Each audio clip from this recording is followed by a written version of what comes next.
Hey everybody.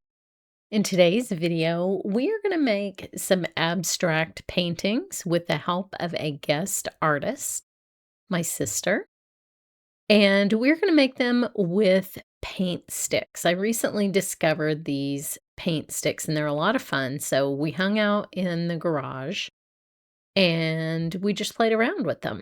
Now we tried them on various surfaces and found a couple of really interesting things. So I tried them on vellum. I loved them on vellum. You'll see some of the little art pieces. I did some little mini art pieces with them, and you'll see what I did. And then my sister has a slightly larger piece of Duralar, it's similar to vellum, but it's also a little bit different.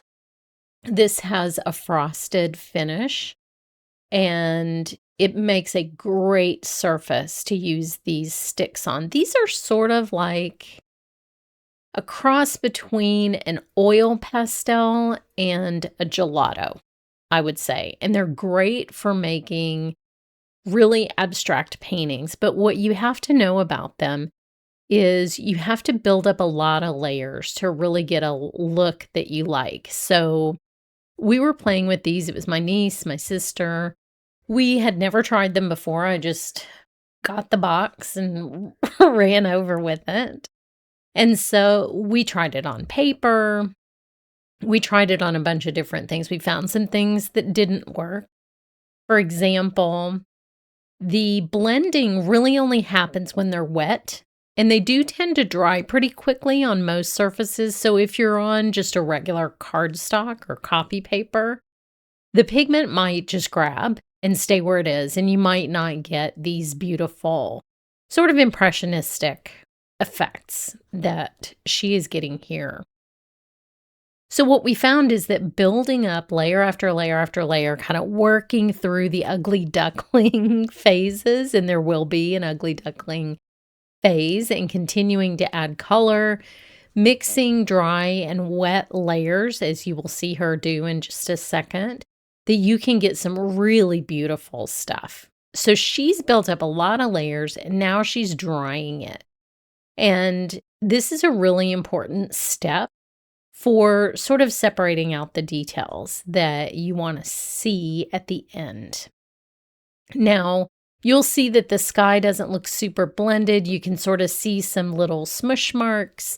That kind of thing will all go away if you're patient enough to just keep going. And what's great is the colors are really, really vibrant. We were actually kind of surprised by some of the colors because these are fairly inexpensive. We weren't sure what to expect with the pigment, and they were very saturated. The purple especially is really, really gorgeous. You'll see her using the purple as a detailed element here. But when you use it she used it a little bit in the sky at the top with that darker blue. It's just stunning. I mean, it's just amazing. So you can see you can get a pretty sharp line with the edge of the paint stick. And she's going back to sort of soften that out so that the dark purple just ends up as sort of a shaded element in this little painting. And this is so much fun, I have to say.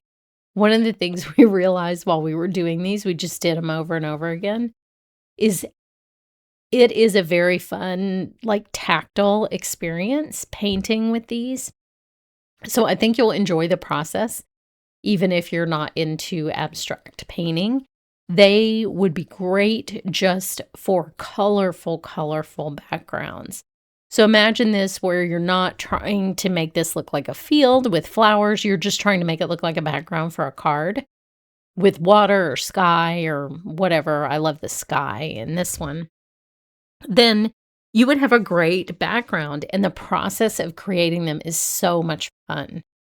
So now here she's stopping to dry again, and then she's going in on top of that dry paint with pink. And you're going to see at the end when she goes to take the tape off that it really does create a really thick paint layer, which is super fun.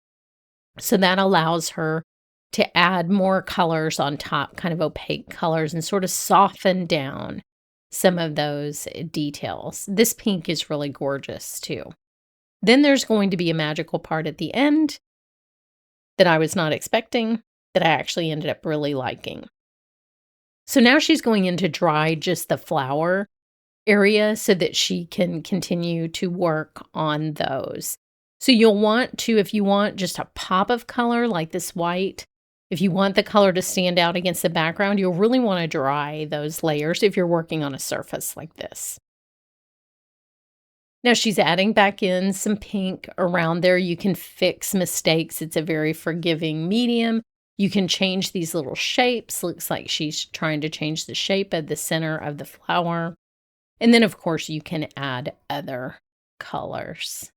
The black is surprisingly fun. The brown is really beautiful. It's like a burnt sienna. So here she goes to take the tape off, and see how it acted like acrylic paint, and it pulled up a little bit of the side, that one side of the painting. So here she's just going back with an X-Acto to separate that paint layer from the tape. But because she went across the tape, and it's impossible not to, that paint layer extended onto the tape, and it's kind of one. So that's why she got a little ripple at the edge, which is no big deal at all. And now these other edges that she cut will pull off cleanly. Now this is just frog tape. This is a great tape for doing this kind of thing. And what's great about Duralar is it's so tough. It's a great surface to tape on. So there you go with those nice clean edges. But now here comes the magic part. So she cut off a little, there was a little extra piece on there. She just cut that off. But watch this. She's going to hold it against a white piece of paper so you can see how vibrant it is, how saturated the colors are. But look at the back. I love the back. So the back is even more impressionistic. Some of the underneath layers, like that darker purple, show the detail that don't show as much from the top because they're underneath other layers of paint. But those are so much fun. Here are some of the finished projects that we did. I created a bunch of little desert scenes, and there are several more of hers mixed in as well. The supplies are in the description box. Just click that little more and be sure and click subscribe and like on your way out. Thanks so much for watching.